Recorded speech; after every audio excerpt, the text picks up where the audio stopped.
As a homicide detective, I worked over 250 murders. Of the cases I was primary investigator, I solved all of them. Today, Rod is going to break down what's right and wrong in Hollywood crime scenes.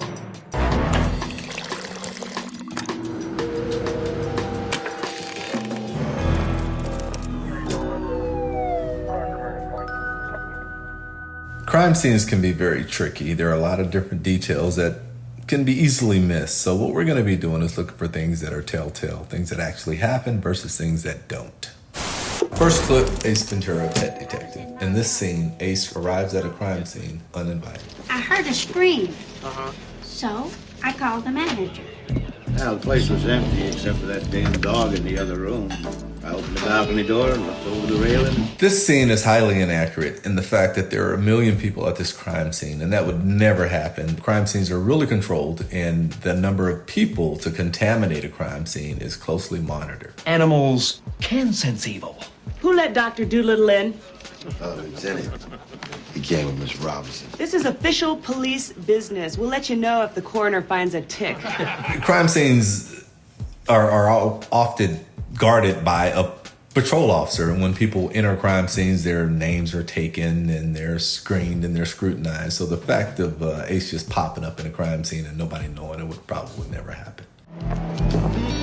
So, you don't think this is an obvious suicide, Mr. Pet Detective? Well, I wouldn't say that. Lord knows there's plenty of evidence here to support your theory. Except, of course, for that spot of blood on the railing over there. A person collecting blood has to collect the blood from the state it's in. It has to be photographed and swabbed and preserved. The other thing is it's an incredible biohazard. No one would ever put their hand or finger in blood to see if it is blood. If anything, they'd run away from it. Roger Podacter went out after work. He had a few drinks and he came home. But he wasn't alone. Someone else was with him in this apartment. There was a struggle and he was thrown over that balcony. Roger Podacter didn't commit suicide. He was murdered. Well, that's a very entertaining story, but unfortunately, real detectives have to worry about that little thing called evidence. What's cool about this scene is Ace is sort of the renegade guy who's not supposed to be there, and everyone else there has the same theory or thought process going on. And actually that happens a lot. There's always a bunch of people that know so much and one person who's always discounted, but that person actually thinks clearly. This is double pane soundproof glass. There's no way that neighbor could have heard Podacter scream on the way down with that door shut. The scream she heard came from inside this apartment before he was thrown over the balcony, and the murderer closed the door before he left.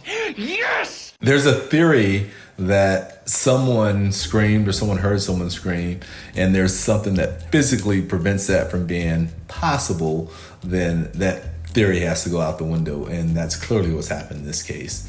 It's pretty accurate as far as the way detectives think and the way detectives investigate. Sometimes the simplest things are often lost, and when we hear them, it's almost as if, wow, why didn't I think of that? And that's probably what makes this a little bit more realistic than just mere comedy. Next up, Breaking Bad. Saul Goodman sent me.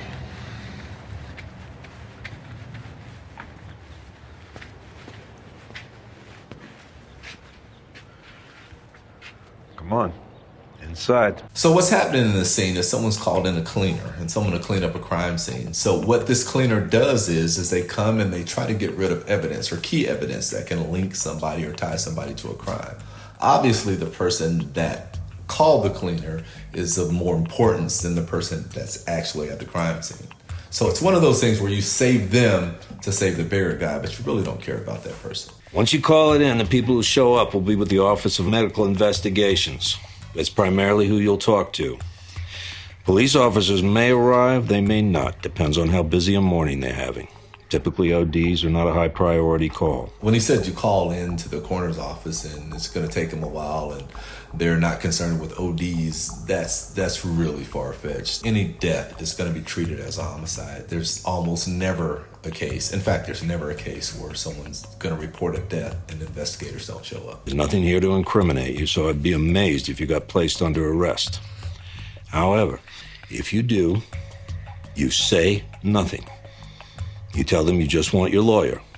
Then you call Saul Goodman. I think the advice given here to ask to speak to a lawyer and say nothing is probably going to frustrate the investigators as much as a clean down crime scene.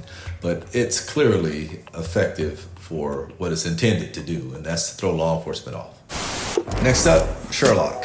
Just moved in. What? In this scene, Sherlock is going to a crime scene that he's clearly not allowed to be at. No one ever does that. Hello? Clearly, Sherlock's not a detective authorized to be here because he has to buzz himself in or get someone to give him access to it. So he's not supposed to be at the crime scene. Doing so is actually against the law.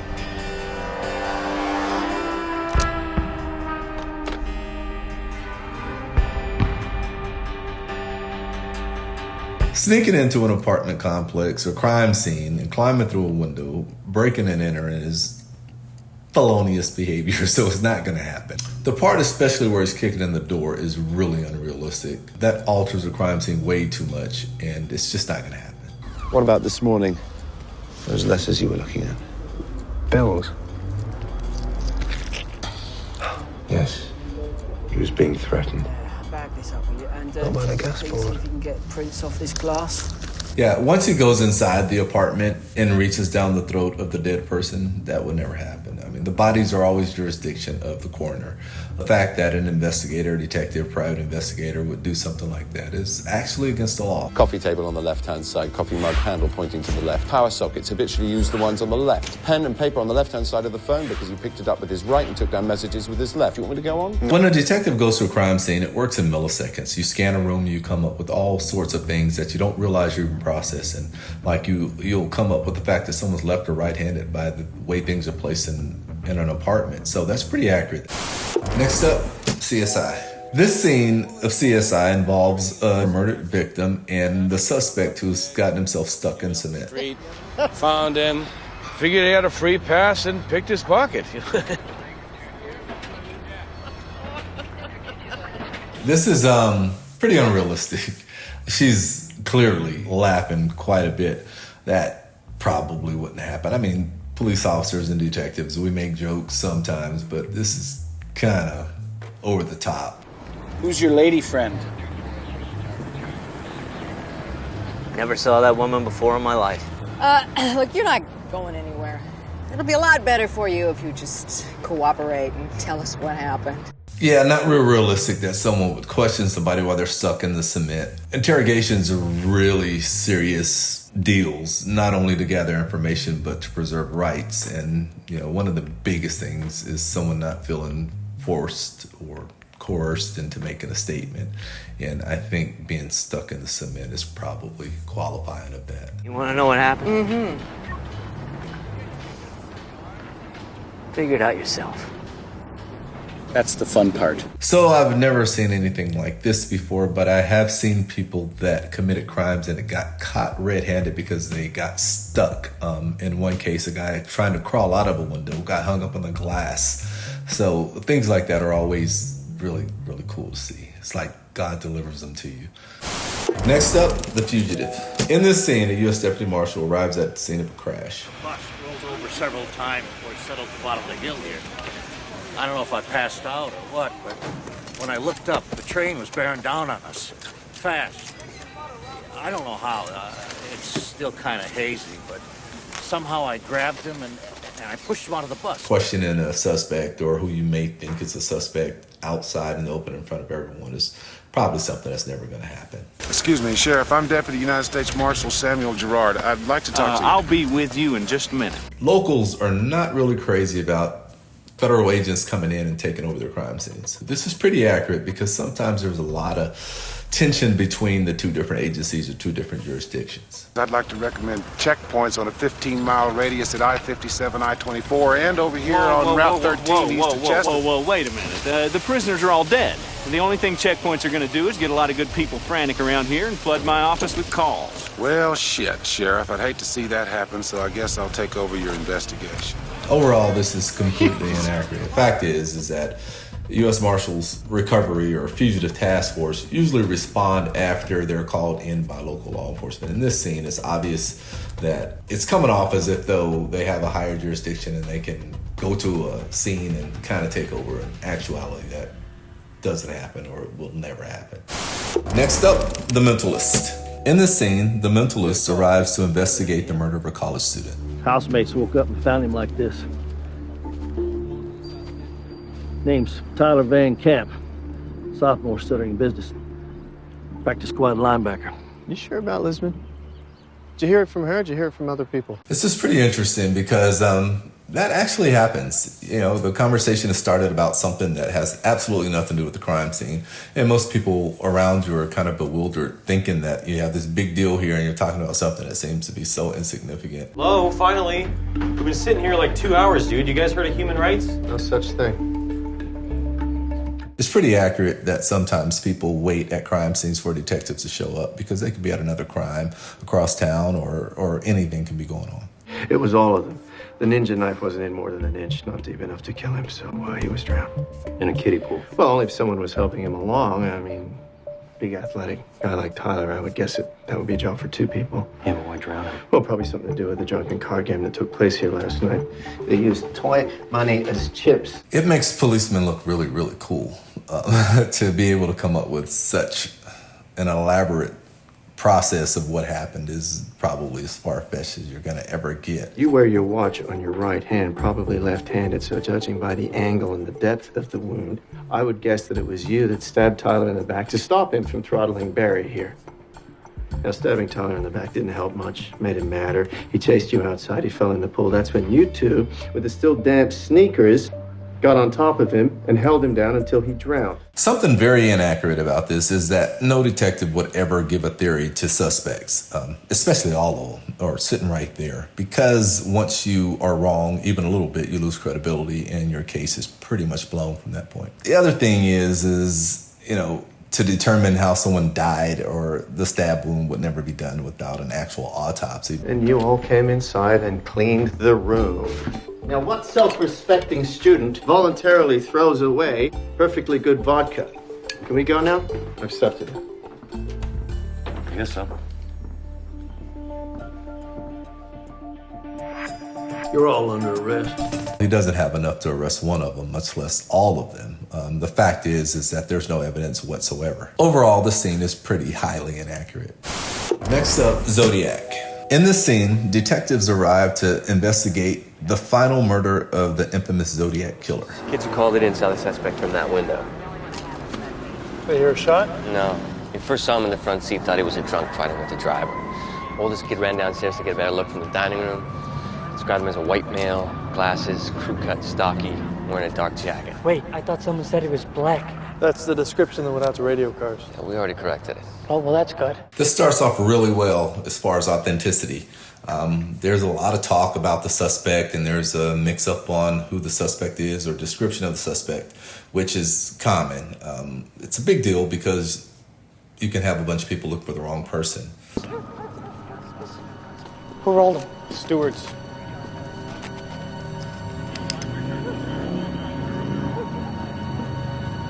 The examination of the crime scene is pretty much on the money. The investigator determines that the victim was rolled, and that's determined by the positioning of the blood. Once the person has been shot, and post-mortemly, the blood will probably travel in the way of gravity. Once that blood fixates, then it doesn't move. So it's easy to tell when someone's been moved because the blood looks like it defies gravity. May I see that? Yeah. I am an idiot. I just killed a man for $8.25. Just third fare of the night. Does anyone have any animal crackers? Animal crackers. They're in the car. I'm saving those for later. I thought the animal crackers was pretty original because it happens. It happens all the time. For me, it was gummy bears. I don't know what it is, but there's something common about, I don't know, juvenile food or snacks that makes you feel better at a crime scene. I guess with all the destruction and death, eating a gummy bear makes you feel better. So the animal crackers bit is probably pretty on the money. Sir, I was wondering if I'd be able to talk to your children one at a time and preferably alone. They just saw a man murdered. I understand. It looks looked like they were drunk and fighting. Yeah, and he had a rag. He came around the side of the car and he was wiping stuff. Did you get a chance to see his face? I did. Well, sort of. Okay, talk to the children or the witnesses is probably done best separately. The reason being is because when you talk to two witnesses at the same time, the other one is not operating off their memory, but they can be operating off the memory of what they're hearing and only repeating it. So the best way to get a statement is kind of organically. Each statement is taken separately and kind of compared and contrasted against the other for accuracy. Next up, training day. 1, 2. Investigators at a crime scene and they're stealing money from that crime scene and they're trying to get the new rookie officer involved. This is pretty accurate. Elite units such as this one, where you can see they're dressed down, they get to wear beards and jewelry and undercover work. They got the glamorous, cool narcotics job. And all the narcotics officers get the latest toys and all the money because there was a time where law enforcement was focused completely on narcotics investigation and the big seizures and the money involved, but it became corrupt really quickly. That's $250,000 you're holding right there in your hand. Over $4 million in here. First day on the job, you hit a $3 million seizure. Wait, he said 4. Taxation without representation, brother. Nothing's free in this world, you lucky first day motherfucker. Buy your wife a minivan with that, put the kids through college. Give me that bag. This is a really interesting scene for law enforcement because, let's face it, all police officers are not always right. And I think in a case like this, it happens probably more often than not. Narcotics investigations are just notoriously dirty all the way around. There's so much potential. It's built basically on a lie. Working undercover, you're lying. It's just a fact. And when you ask that same officer to be truthful and upright, you don't know who you're getting. What's the matter? You don't want a piece of this? Huh? Well, no. Right? No, like this. I mean, no. What's interesting about this scene is that the officer's hesitation is not because he's trying to decide if he actually wants the money. His hesitation is because he's concerned about what the others are going to think of him or what they may do to him. Come on, let's wrap this up. Don't touch a thing. Evidence. Stealing narcotics money is a clean steal. There's no way that anyone's ever going to know how much money they've taken. It's basically on the officer's honesty. I mean, who's going to call the police? The drug dealer? Last up, murder by numbers. See, I figured it was you at the house because Justin wouldn't know better than to walk through the wet beds. That was exactly 3:30. How long did you have to wait for her to come home? This scene is kind of really, really unrealistic. The detective kind of leading this person through an interrogation just would never happen. There's way too much to be lost by pretending to know something that you don't actually know. Then the fact that if you give someone a narrative or tell them a story and they agree with you, then your interrogation is worthless because you have led someone into a story. The trick is to get them to tell you something that you don't know or that they think you don't know. You didn't really kill her at the house. I gotta say, that was a stroke of genius. Did you think it up or was it Justin? Fact is that in an interrogation, it's to develop intimate details, not provide them. The story is validated by someone telling you what they did and how they did it. Even if you know what they've done, you remain silent and listen to what they tell you. You can't ever lead someone into a statement, because if they agree with you, it's pretty easy to get a false confession and an innocent person locked up. So people kind of stay away from that kind of tactic. But it looks cool on TV, I guess. You told him you're going to the ATM to get cash for the pizza. Yes, and you did. And I did. Then you hurried back. That took 5 minutes. It took 5 minutes. Now we're talking. But you were gone 15. The way they've laid out this crime scene is just basically the detectives theory, and there's really nothing else there. The fact that the detective can say this happened, that happened, and come up with this whole story is, no, it's just not realistic at all. The detective actually has no evidence to go off of at all. And even if he did, he kind of blew it when he provided all those private and intimate details to the person he's interrogating. So as you can see, sometimes these things are done and right, and some are just purely for entertainment. So maybe Hollywood should consult with the actual detectives before they start making these types of films.